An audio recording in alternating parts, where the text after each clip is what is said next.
નમસ્કાર વિદ્યાર્થી મિત્રો, આગળ આપણે યુનિટ 1નો અભ્યાસ કર્યો. યુનિટ 1માં આપણે 12 એક્ટિવિટીનો અભ્યાસ કર્યો અને તેમાં સમાવિષ્ટ ગ્રામરનો પણ આપણે અભ્યાસ કર્યો. સાથે આપણે યુનિટ 1ની ટેસ્ટ લીધી. એ ટેસ્ટ પણ તમે તમારી અંગ્રેજીની નોટમાં સરસ અક્ષરે લખી હશે. આજે આપણે યુનિટ 2નો અભ્યાસ કરીશું. How many did you. આ યુનિટમાં આજે આપણે એક્ટિવિટી 1 અને એક્ટિવિટી 2નો અભ્યાસ કરીશું. તો સૌપ્રથમ આપણે એક્ટિવિટી 1A જોઈશું. થોડા દિવસ પહેલાં રાકેશનો જન્મદિવસ હતો, તેનો ફોટોગ્રાફ જુઓ. હવે તમારા શિક્ષક રમત રમાડે તે પ્રમાણે રમો. તમારા શિક્ષક વાક્ય બોલશે. ચિત્રને આધારે સાચા વાક્ય માટે ટી અને ખોટા વાક્ય માટે એફ લખો. વિદ્યાર્થી મિત્રો, સૌથી પહેલાં આપણે અહીંયા જોઈએ કે અહીંયા રાકેશ છે. રાકેશ નામના છોકરાનો જન્મદિવસ છે અને તેના જન્મદિવસનો ફોટોગ્રાફ છે. બરાબર. થોડા દિવસ પહેલાં રાકેશનો જન્મદિવસ હતો અને આ જે ફોટોગ્રાફ છે એના જન્મદિવસનો છે. તો આપણે સૌથી પહેલાં આ જે ફોટાની અંદર જે આપણને જોવાય છે તેનું આપણે સરસ રીતે એનું અવલોકન કરી લઈશું. તો જુઓ, આ ફોટોગ્રાફમાં તમને શું જોવાય છે? આ ફોટો શેનો છે? Yes, you are right. આ જે ફોટો છે એ હેપી બર્થડે એટલે કે બર્થડેનો છે. એ તમને આપણે પાછળ જે બેનર છે એ બેનર પરથી આપણને ખ્યાલ આવે છે. સાથે અહીંયા જેટલા બાળકો છે એ બાળકોએ સરસ મજાની રંગબેરંગી તેમના માથા ઉપર ટોપી પહેરેલી છે. એક જે મિત્ર છે એ મિત્ર જે રાકેશ છે, રાકેશને ગિફ્ટ આપી રહ્યો છે. રાકેશ છે એ રાકેશ આ બાળકો છે એ બાળકોની વચમાં ઊભો છે. ટેબલ ઉપર કેક મૂકેલી છે અને કેકને હજુ કાપવામાં આવી નથી. અહીંયા 3 છોકરાઓ છે, એક છોકરી છે અને સાથે સાથે આ જે ચિત્ર છે એ ચિત્ર તમે જોશો કે આ ચિત્ર છે એ બર્થડેનું છે. બરાબર. હવે હું તમને કેટલાક વાક્ય પૂછીશ, તો એ વાક્ય સાચું હોય તો તમારે ટી લખવાનું છે, વાક્ય ખોટું હોય તો તમારે એફ લખવાનું છે. બરાબર. ટી એટલે કે ટ્રુ અને એફ એટલે કે ફોલ્સ. પહેલું વાક્ય છે, this is the picture of a garden. બોલો. યસ. શું આવશે? ફોલ્સ એટલે કે એફ આવશે, કારણ કે ચિત્ર ગાર્ડનનું નથી. ચિત્ર શેનું છે? બર્થડેનું છે. બીજું વાક્ય જુઓ, the birthday boy was in the middle.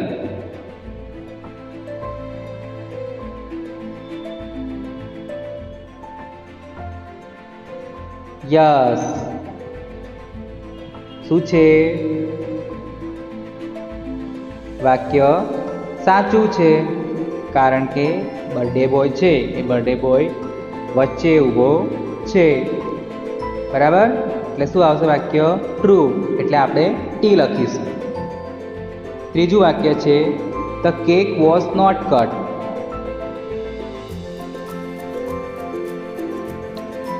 ના ના, ખોટું. કેક વોઝ નોટ કટ, એટલે કેક કાપવામાં નથી આવી. તો તમે ટેબલ પર જોશો કે કેક છે કેક કાપવામાં આવી નથી. તો વાક્ય કેવું છે? સાચું છે. બરાબર. તે અહીંયા ટ્રુ આવશે, તો તમારે ટી લખવાનો છે. હવે ચોથું વાક્ય જુઓ. There were 4 friends in the party.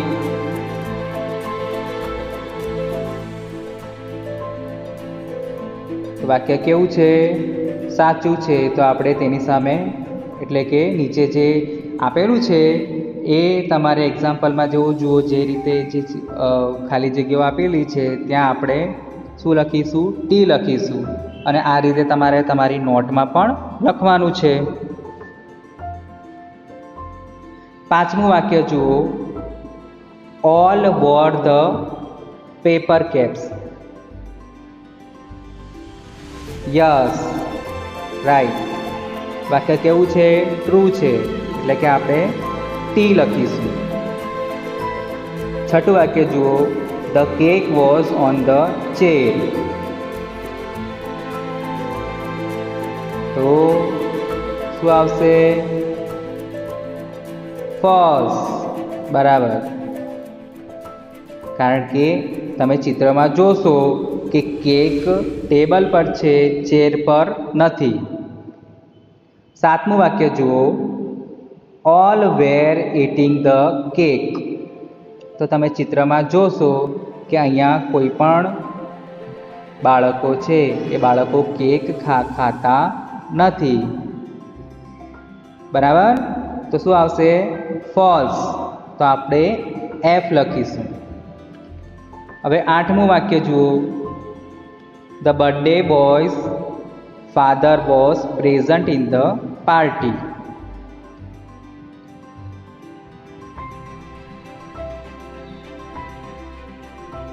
ના, ખોટું.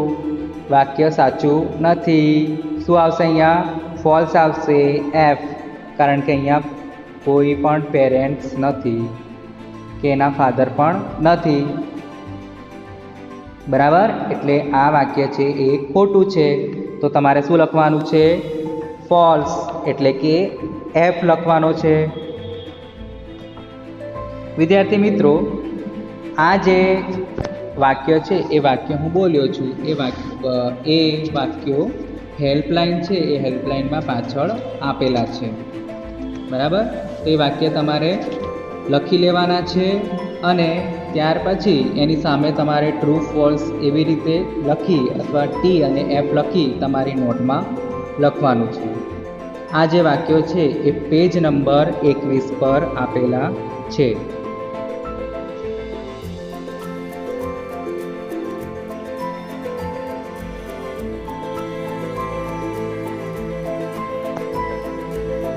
એક્ટિવિટી 1 એ તમને સરસ સમજાઈ ગઈ હશે. હવે આપણે એક્ટિવિટી 1B નો અભ્યાસ કરીશું. વિદ્યાર્થી મિત્રો, અહીંયા તમને કોનો ફોટો જોવાય છે?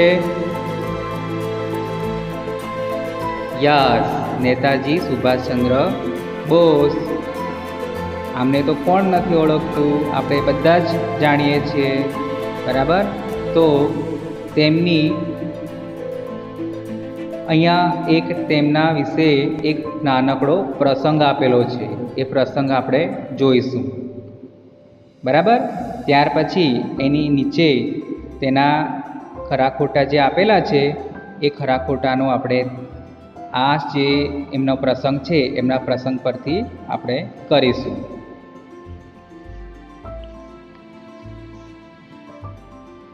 હું પહેલાં વાંચીશ તો તમે આ જે પેરેગ્રાફ છે એ ચોપડીમાં બરાબર તમારે જોવાનું છે અને ધ્યાનથી સાંભળવાનું છે. A boy was sitting at his table near the window. He was doing his homework. His mother asked, "Did you take your breakfast?" The boy said, "No." Mother called him and served his breakfast. He was about to start his breakfast. Then a beggar came to the door. He said, Please give me something to eat. The boy looked at the beggar. He looked really very poor and hungry. He gave his breakfast to the beggar. The beggar was very happy. This boy was later known as Netaji Subhash Chandra Bose. વિદ્યાર્થી મિત્રો, તમે જોયું અહીંયા જે નેતાજી સુભાષચંદ્ર બોઝ છે એમનો નાનકડો પ્રસંગ આપવામાં આવેલો છે. તેઓ બાળપણની અંદર નાના હતા ત્યારે કેટલા દયાળુ હતા, બરાબર? તો આપણે આ જે પેરેગ્રાફ છે એ પેરેગ્રાફને આપણે સમજીશું. એક છોકરો બારી નજીક તેના ટેબલ પાસે બેઠો હતો. તે તેનું ગૃહકાર્ય કરી રહ્યો હતો. તેની માતાએ પૂછ્યું, તે નાસ્તો કર્યો? છોકરાએ કહ્યું, ના. માએ તેને બોલાવ્યો અને નાસ્તો આપ્યો. તે તેના નાસ્તા કરવાની તૈયારીમાં જ હતો ત્યાં જ એક ભિખારી દરવાજે આવ્યો અને કહ્યું, મહેરબાની કરી મને કંઈક ખાવાનું આપો. છોકરાએ ભિખારી સામે જોયું. તે ખરેખર ગરીબ અને ભૂખ્યો લાગતો હતો. તેણે નાસ્તો ભિખારીને આપી દીધો. ભિખારી ખૂબ જ રાજી થઈ ગયો. આ છોકરો પાછળથી સુભાષચંદ્ર બોઝ તરીકે જાણીતો થયો. વિદ્યાર્થી મિત્રો, તમને આ જે પેરેગ્રાફ છે એ પેરેગ્રાફ સમજાઈ ગયો? Very good. હવે આપણે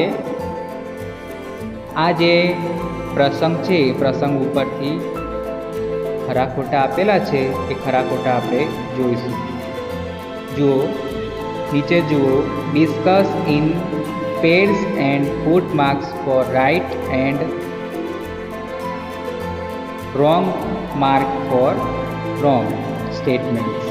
બેની જોડીમાં નીચેના વિધાનોની ચર્ચા કરી ખરા વિધાન સામે ખરું અને ખોટા વિધાન સામે ખોટુંની નિશાની કરો. જુઓ, અહીંયા પહેલું વિધાન છે,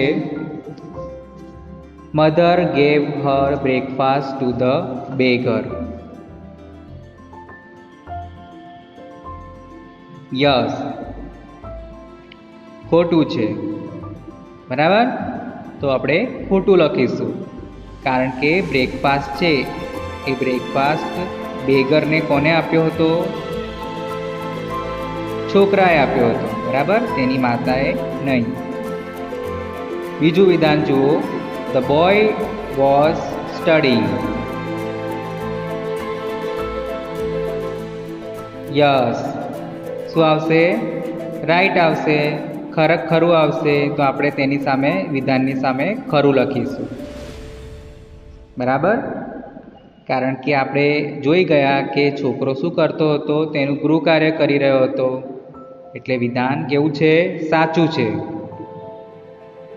ત્રીજું વિધાન જુઓ. Netaji gave his breakfast to the beggar. તો વિધાન કેવું છે? સાચું છે, કારણ કે અહીંયા જે આપણે જોયું કે નેતાજી છે એ નેતાજીએ બ્રેકફાસ્ટ છે, નાસ્તો છે એ બેગર એટલે કે ભિખારીને આપી દીધો હતો. ચોથું વિધાન જુઓ. The boy did not eat anything. બરાબર? તો શું આવશે? વિધાન કેવું છે? સાચું છે.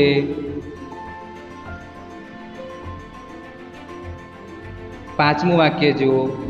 The beggar asked for some money. શું આવશે? યસ, શું આવશે? રોંગ છે. એની આ સામે તમે શું કરશો? ફોલ્સ લખશો, ખોટાનું નિશાન કરશો, બરાબર? કારણ કે આપણને ખબર છે કે જે ભિખારી છે એ ભિખારી ખાવાનું માંગ્યું હતું, તેને પૈસા માંગ્યા નહોતા, બરાબર? તો આ વિધાન કેવું છે? ખોટું છે. હવે આપણે એક્ટિવિટી 2 જોઈશું. વિદ્યાર્થી મિત્રો, જુઓ activity 2A. Say these phrases after your teacher say. તમારા શિક્ષક બોલાવે તે પ્રમાણે આ શબ્દ સમૂહો બોલો. વિદ્યાર્થી મિત્રો, અહીંયા જે નીચે જે શબ્દ સમૂહ આપેલા છે તેનો અર્થ જાણવો ખૂબ જ જરૂરી છે. તમે જાણો છો આ જે શબ્દ સમૂહો છે એ શબ્દ સમૂહો આપણા લખાણને સુંદર બનાવે છે. બરાબર? માટે આપણે તેનો અર્થ અને ઉચ્ચાર બંને સમજીશું. જો પહેલું છે એટ વન બ્લો. તેનો અર્થ થશે એક જ ગાય, અથવા આપણે એમ પણ કહી શકીએ કે એક જ ફટકામાં. વિદ્યાર્થી મિત્રો, આપણે આગળ અભ્યાસ કરી ગયા છે કે બ્લો એટલે શું થાય. તો તમને ખબર જ હશે બ્લોનો મતલબ શું થાય. હા, શું થાય? પવન કે હવા ફૂંકવી, અથવા આપણે એમ પણ કહી શકીએ કે ફૂંક મારવી.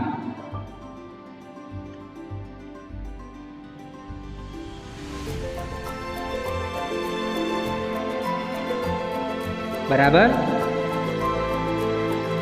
પણ અહીંયા આપણે બ્લોનો અર્થ થશે મૂકો અથવા ફટકો. બરાબર? ત્યાર પછી એટલે અહીંયા છે એમાં બ્લોનો અર્થ બે થશે. એક તો પવન કે હવા ફૂંકવી એવો પણ થાય, પણ અહીંયા એનો અર્થ થશે ફટકો મારવો અથવા મુક્કો મારવો. આજે આપણે આગળ જે પાઠમાં આપણે અભ્યાસ કરીશું ત્યારે હું તમને ફરીથી તે સમજાવીશ. બરાબર? હવે જુઓ બીજું, અ રીચ રિવાર્ડ.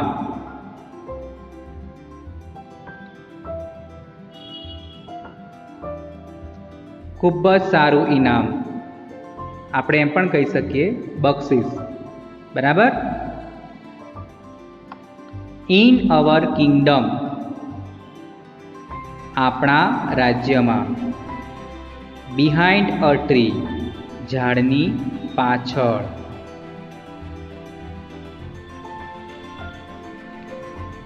બરાબર? વિદ્યાર્થી મિત્રો, આ જે શબ્દ સમૂહો છે એ શબ્દ સમૂહના ઉચ્ચાર અને અર્થ તમે સમજી ગયા હશો. આ જે શબ્દ સમૂહો છે એ તમે લખાણ લખો, તેમાં તમે લખો તો એ આપણા જે વાક્યો છે એ વાક્યોને સુંદર બનાવે છે. હવે તમે એક્ટિવિટી 2B જુઓ. Listen to the following words and repeat them loudly. તમારા શિક્ષક બોલાવે તે પ્રમાણે આ શબ્દ બોલો. વિદ્યાર્થી મિત્રો, અહીંયા આપણે પ્રોનાઉન્સિએશન શીખવાનું છે. પ્રોનાઉન્સિએશન એટલે કે ઉચ્ચાર. બરાબર? એટલે ઉચ્ચાર શીખવા માટે તમારે શું કરવું પડશે? હું બોલીશ તો તમારે એ ધ્યાનથી સાંભળવું પડશે. બરાબર? જુઓ નીચે, bit bit, sit sit, did did, hit hit, let let, get get, met met, fed fed, met met, dead dead, head head, set set. વિદ્યાર્થી મિત્રો, હું બોલ્યો અને તમે સાંભળ્યું હશે. તમારે અહીંયા જોયું, તમે હું બોલ્યો હશે તો તમે સાંભળ્યું હશે કે તેમાં ઉચ્ચાર છે એ ઉચ્ચાર કેવા થાય છે? થોડા અલગ આપણે ઉચ્ચાર થાય છે. બરાબર? આમ તમને જોવાતું હશે કે તેના ઉચ્ચાર સરખા થાય છે, પરંતુ એમાં થોડોક તફાવત છે. બરાબર? એ તમે ધ્યાનથી સાંભળ્યું હશે. બરાબર? વિદ્યાર્થી મિત્રો, આજે આપણે યુનિટ 2માં એક્ટિવિટી 1 અને એક્ટિવિટી 2નો અભ્યાસ કર્યો છે. તેમાં તમારે તમારી નોટમાં એક્ટિવિટી 1, એક્ટિવિટી 2 લખવાની રહેશે. અહીંયા જે રાકેશની બર્થડેનો જે ફોટો છે એ ફોટો તમારે તમારી નોટમાં ચોંટાડવાનો છે અને એ ફોટા નીચે જે આપણે વિધાનો હું તમને બોલ્યો હતો એ વિધાનો તમારી નોટમાં તમારે લખવાના છે અને એની સામે ટ્રુ અથવા ફોલ્સ લખવાનું છે, એટલે કે ટી અથવા એફ લખવાનું છે. પછી એક્ટિવિટી 1બીમાં જે પેરેગ્રાફ ચોપડીમાં આપેલો છે એ પેરેગ્રાફ તમારે લખવાનો છે, ફોટો પણ સુભાષચંદ્ર બોઝનો લગાવવાનો છે અને ત્યાર પછી તેની નીચે જે ખરા ખોટા આપેલા છે એ ખરા ખોટા લખવાના છે. બરાબર. અને એક્ટિવિટી 2માં જે ફ્રેસીસ છે અને એની પછી જે આપણે વર્ડ્સ છે એ વર્ડ્સ જે આપણે ઉચ્ચારવાળા વર્ડ્સ હતા એ આપણે જોયા છે એ પણ તમારે લખવાના છે તમારી નોટમાં. ગુડ બાય વિદ્યાર્થી મિત્રો.